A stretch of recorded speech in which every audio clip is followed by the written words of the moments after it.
Okay, so we're going to do problem 2 on quiz 15. And so in this problem, we want to find the binomial series expansion of the cube root of x plus 8. And we'll also find the radius of convergence, which since it's not a positive integer power, we already know it's equal to 1. But either way, we'll just say that at the end. Okay, and so let's just talk about our binomial series in general. So the binomial series in general is something of the form 1 plus x to the power k. This gives us an expansion of this form, n equals 0 to infinity.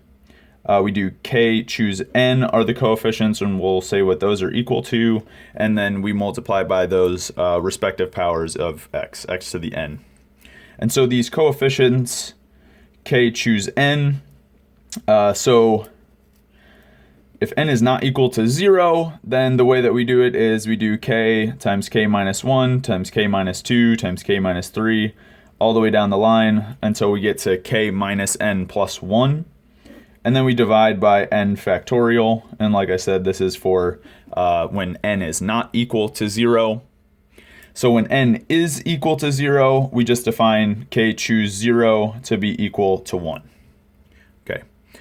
So what we like to do is just write the binomial series for this 1/3 power of x to the x plus 8.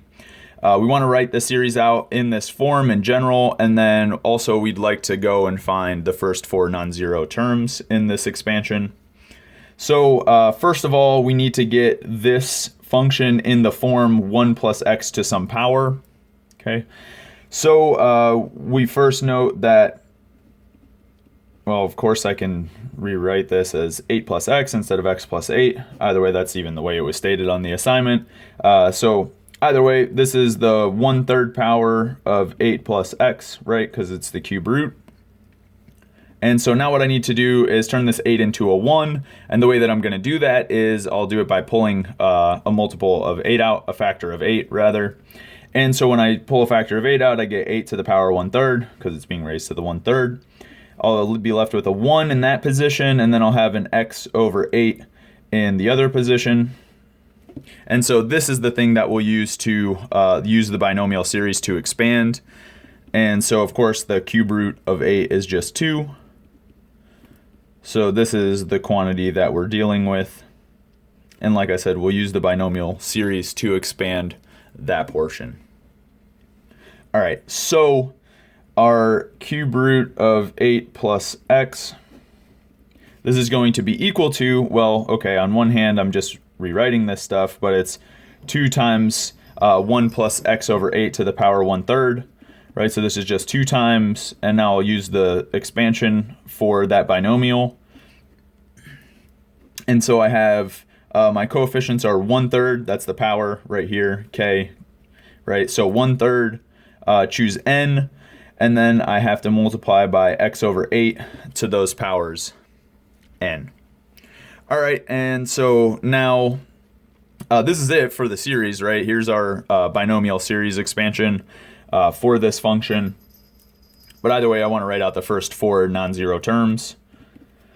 So I'll leave the factor of 2 out front for now, but then ultimately I'll bring it into the parentheses. So as I was saying, when n equals 0, I'm looking at 1/3, choose 0. So we define that to be 1. And then x over 8 to the power 0 is just 1. So our first term is 1. All right, the second term is given to us by 1/3, choose 1. So we're using this formula now. We have 1/3 divided by 1 factorial is just equal to 1.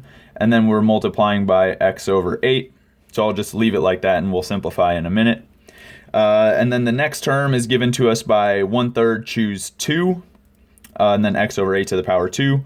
So we have 1/3 times 1/3 minus 1 divided by 2 factorial is just equal to 2.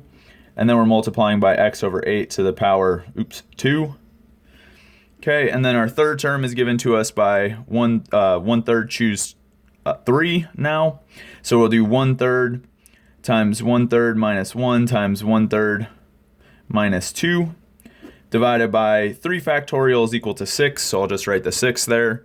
And then we have x over 8 to the power 3 so on and so forth. We have many other terms, but we only care about the first four non-zero terms.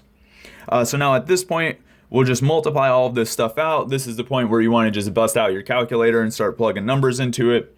And so what we ultimately get is, well, of course, 2 times 1 is very easy.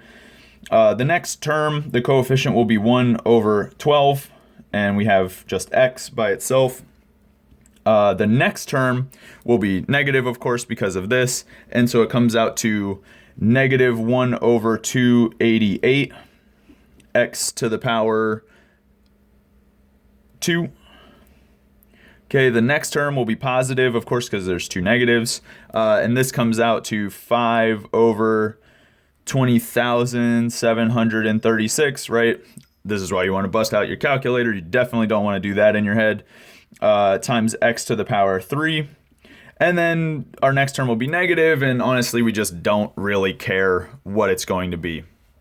Okay, and now, so earlier I said that the radius of convergence was 1, but in fact the radius of convergence is 1 specifically when I write the binomial series in this form, right? So what we're talking about is the radius of convergence will be given to us by this quantity, right? So we know that if in our binomial series, if the absolute value of x is less than 1, we have convergence. If it's greater than 1, we have divergence. And so here, when we expand this quantity, right, we're not expanding a power series in x, we're expanding a power series in x over 8. So we need to be very careful and say that when x over 8 is less than 1, then we have convergence, right? And if x over 8 is greater than 1, then we have divergence. Okay, but either way, what this is going to tell us about the radius is that if the absolute value is less than 8, we have convergence. If the absolute value of x is greater than 8 strictly, we have divergence. And so this tells us that the radius is in fact equal to 8. Okay, so here is our series in general, right? Of course, we can throw a 2 into the coefficients if you really want to, but this is our power series expansion for this cube root of 8 plus x. And here are the first 4 non-zero terms, and the radius of convergence for this thing is equal to 8.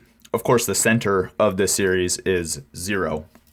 So we certainly have convergence on this interval minus 8 to 8. And then it's always a question of whether the endpoints converge, and actually in this case, we're not going to worry too much about that. So that'll conclude the second problem on quiz 15.